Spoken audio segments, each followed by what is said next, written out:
Baik, sekarang kita akan membahas tentang bagian yang terakhir atau bagian yang kelima di dalam materi SO atau Service Operation, yang mana di sini kita akan membahas tentang proses di dalam Service Operation yaitu Event Management.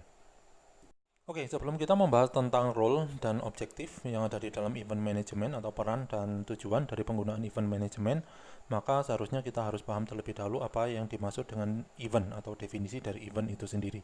Nah, apa sih yang dimaksud dengan event berdasarkan dari ITIL atau referensi dari ITIL? Event itu adalah suatu perubahan status yang terjadi dan menyebabkan suatu dampak yang signifikan terhadap kegiatan pengelolaan dan konfigurasi dari layanan IT. Itu yang disebut dengan event.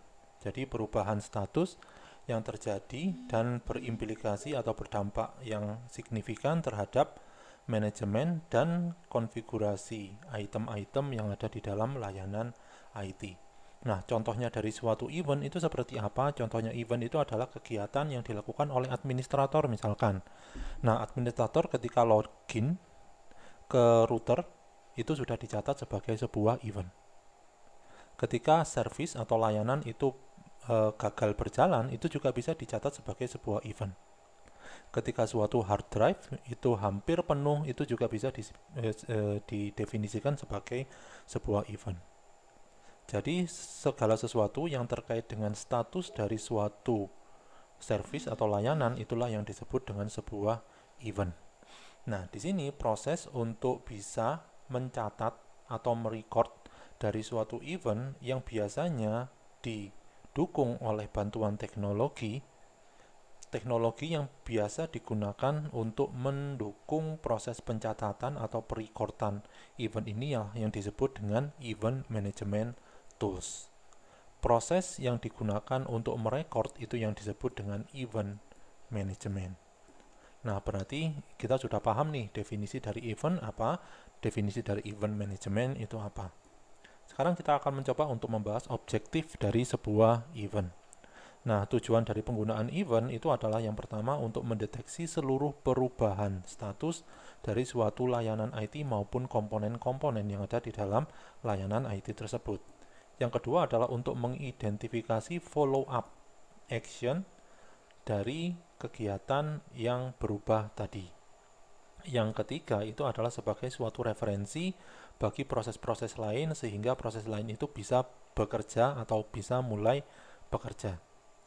Yang keempat itu adalah sebagai pendukung dari service level management proses dengan memberikan suatu kuantitatif, suatu ukuran kuantitatif sehingga ukuran tersebut akan bisa dikomputasikan sebagai pencapaian status SLA.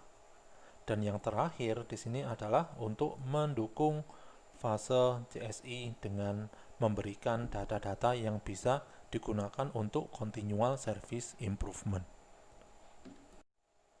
Oke, sekarang kita masuk ke dalam pembagian dari tipe event ya. Jadi skopnya dari event itu apa sih? Skopnya dari sebelum kita membahas tentang tipe dari event, kita bahas terlebih dahulu tentang skop dari event management. Jadi event management itu bekerja pada saat layanan itu infrastruktur maupun aplikasi itu berubah di dalam sebuah penyediaan atau penyampaian layanan teknologi informasi. Jadi ketika setiap kali ketika service atau layanan infrastruktur aplikasi IT infrastruktur ya maupun IT atau aplikasi sistem informasi itu ketika melakukan atau dilakukan perubahan atau ketika melakukan segala sesuatu maka itu harus dicatat dan itu masuk ke dalam scope event management. Nah, di sini terdapat 3 tipe dari event. Yang pertama adalah exception event, yang kedua adalah warning event, dan yang ketiga adalah informational event. Apa yang dimaksud dengan exception event? Exception event merepresentasikan error yang terjadi di dalam layanan, infrastruktur, maupun aplikasi. Contohnya seperti apa? Misalkan server unreachable. Contoh yang lainnya adalah space limit dari HDD sudah tidak cukup untuk menerima data yang ada.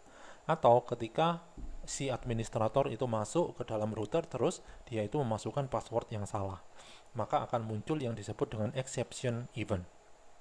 Yang kedua adalah warning event. Apa yang dimaksud dengan warning event? Warning event merepresentasikan suatu kemungkinan yang berbeda dari kemungkinan utamanya, sehingga jangan sampai kemungkinan yang atau alur yang berbeda itu atau path yang berbeda itu dikerjakan, sehingga perlu untuk diperbaiki secepat mungkin.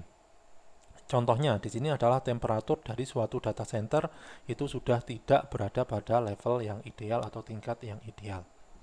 Itu maka muncul yang namanya warning. Yang ketiga adalah informational event yang bertujuan untuk menyampaikan suatu informasi. Contohnya adalah user login ke server, folder baru itu dibuat di dalam drive yang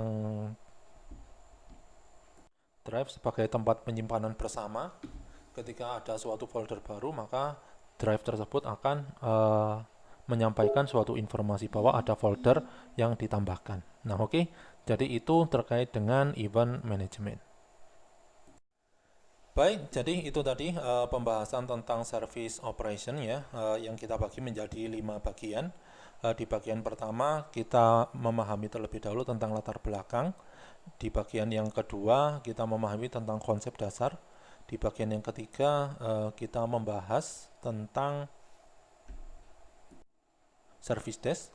Di bagian yang keempat kita membahas tentang fungsi yang ada di dalam service oriented, yaitu application management, technical management, dan IT operation management. Dan yang terakhir kita membahas salah satu proses di dalam service operation yang disebut dengan event management. Oke, jadi itu saja yang bisa saya sampaikan. Terima kasih atas atensi dan perhatiannya. Tetap jaga kesehatan, jaga keluarga kalian. Saya tutup. Assalamualaikum warahmatullahi wabarakatuh.